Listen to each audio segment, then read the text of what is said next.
नमस्कार देवी और सज्जनों, थोड़ा पुरानों में झाँकेंगे। गंगा दशहरा क्या है? गंगा दशहरा ये हम जानेंगे।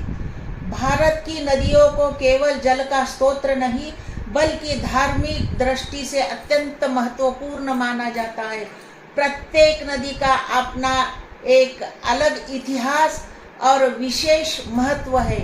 भारत की नदियों की चर्चा जब भी होती है तब गंगा नदी का उल्लेख अवश्य किया जाता है।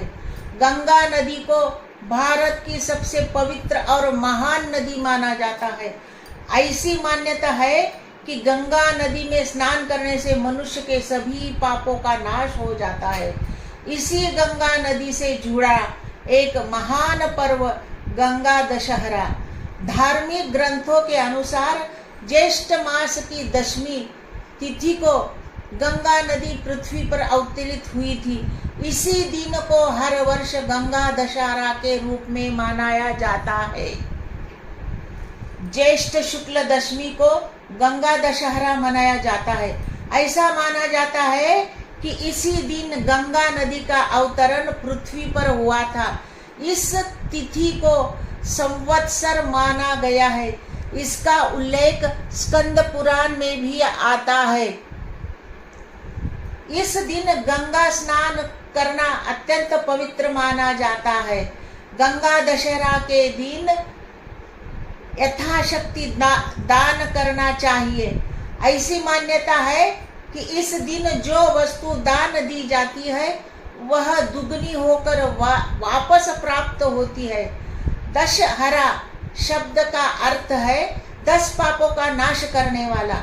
गंगा स्नान, दान, जप, तप और पूजन करने से मनुष्य को 10 प्रकार के पापों से मुक्ति मिलती है।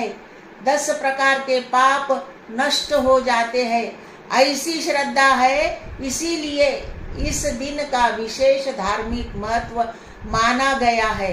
पंचांग के अनुसार ज्येष्ठ मास के शुक्ल पक्ष की दशमी तिथि से इसका शुभारंभ माना जाता है। प्रातः काल तक गंगा स्नान और दान पुण्य करना अत्यंत शुभ माना गया। भगीरथ द्वारा कठोर तपस्या करके गंगा नदी को पृथ्वी पर लाने की कथा प्रसिद्ध है।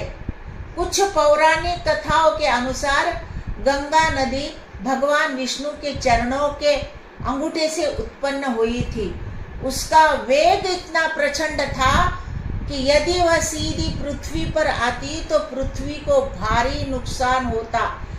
इसीलिए भगवान शिव ने गंगा को अपनी जटाओं में धारण करके उसके वेग को नियंत्रित किया और बाद में हिमालय से पृथ्वी पर प्रवाहित किया।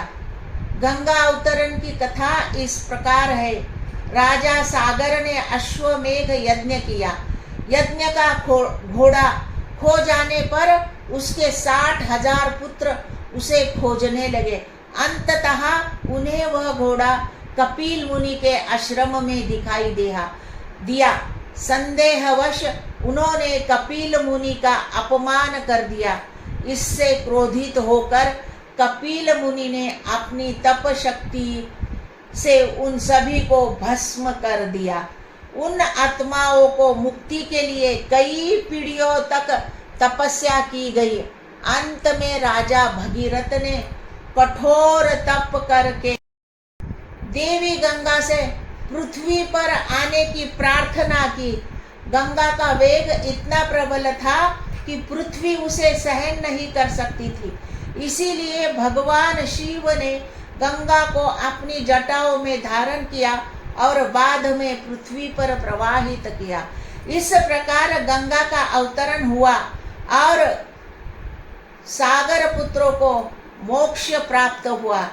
इसी घटना की स्मृति में गंगा दशहरा माना जाता है। गंगा दशहरा के दिन गंगा का पूजन किया जाता है। यदि गंगा नदी तक जाना संभव ना हो तो किसी निकट के तालाब या नदी में गंगा माता का स्मरण करके स्नान किया जाता है। इस दिन स्नान के जल में गंगा जल मिलाकर स्नान करना भी पुण्यदायी माना गया है। गंगा स्नान करने से मनुष्य 10 प्रमुख पापों से मुक्त हो जाता है।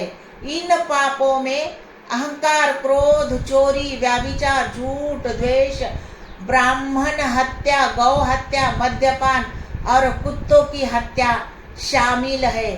गंगा स्नान से ये सभी पाप नष्ट होकर जीवन में सुख, शांति और समृद्धि आती है। क्या आपने कभी गंगा स्नान किया है? जो नॉर्थ में, उत्तर में है, वो लोगों ने तो जरूर किया होगा। अगर किया है तो कमेंट बॉक्स में बताना। मेरे चैनल को लाइक करो, शेयर करो, सब्सक्राइब करो। धन्यवाद।